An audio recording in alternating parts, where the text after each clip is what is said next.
जीवन कहते हैं, जीवन कठिन है, जीना कठिन है। इसको सरल कैसे बनाएं? सरल संस्कारों से होता है, असंस्कारों से कठिन होता है। असंस्कार लापरवाह होता है। लापरवाही में इंसान जो जीता है उसके जीवन में कठिनाइयाँ अधिक आती है। जो इंसान संस्कारों से चलता है उसके लिए जीवन जीना बहुत सरलता से होता है। जीवन जी कर जा या मर कर जा, जो जी कर जाते हैं तो इतिहास के पन्ने का एक पात्र बनते हैं। जो मर कर जाते हैं उनको 12 दिन का इतिहास लोग याद करते हैं, 13वें दिन सब भुला देते हैं। उनकी कहानियाँ कभी भी घर में भी नहीं गाई जाती। संसार में अधिकतर इंसान मरकर जाते हैं और जी कर जाने वाले परसेंट एक भी नहीं है।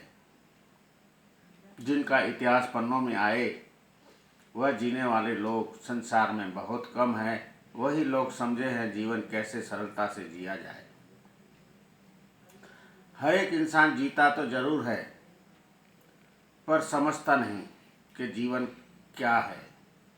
जीवन जो समझता है वो पहले मैं क्या उसको समझने का प्रयास करता है।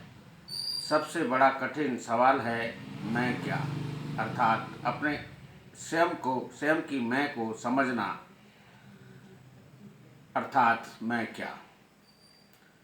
जब इंसान अपने आप को समझना आरंभ करता है तब पूर्ण ज्ञान उसी व्यक्ति को ईश्वर के माध्यम से, आत्मा के माध्यम से हर इशू को आत्मा संवारती है और जीने की राह देती है।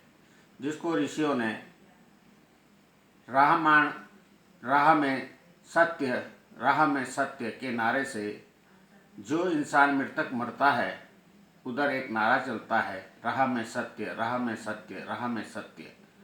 राह में सत्य अर्थात हर एक इंसान जन्म लेता है और मरता है पर रह जाता है मैं, अर्थात आत्मा। आत्मा कभी नहीं मरती, मरता ये शरीर है। शरीर का जन्म होता है और शरीर की मृत्यु होती है पर आत्मा की कभी मृत्यु नहीं होती। आत्मा को न पानी गला सकता है, न अग्नि जला सकती है, न वायु बहा सकती है। ये पूर्ण सत्य है। जो आत्मा है कहाँ पर, ये सबसे बड़ा क्वेश्चन है और इसी को समझाने में ऋषियों ने ज्योत का सहारा लेकर, ज्योत को समझाकर आत्मा को समझाया है कि हमारे शरीर के अंदर में एक ज्योत है जो निकल जाती है और हम मर जाते हैं। पर हकीकत सच ज्योत भी नहीं है, क्यों ज्योत को पानी बुझा देता है, हवा बहा देती है और पानी बुझा देता है, पर आत्मा न ज्योत है, न पानी है, न हवा है। एक अलग अंश है जिसको हमको समझने का एक बिंदु के माध्यम से हम समझ सकते हैं।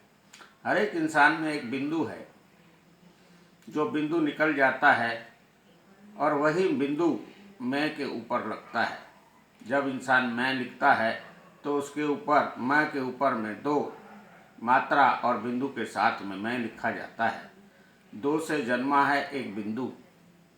मैं का संसारकारी वह बिंदु हर राह दे सकता है, पर हम मैं को ही नहीं समझे हैं तो आत्मा को समझने का प्रयास भी नहीं किया है। जो इंसान मैं को समझने का प्रयास करेगा जीवन की यात्रा का पूरा सफ़र सरलता से चल सकेगा और निभाएगा और इतिहास का पात्र बनेगा।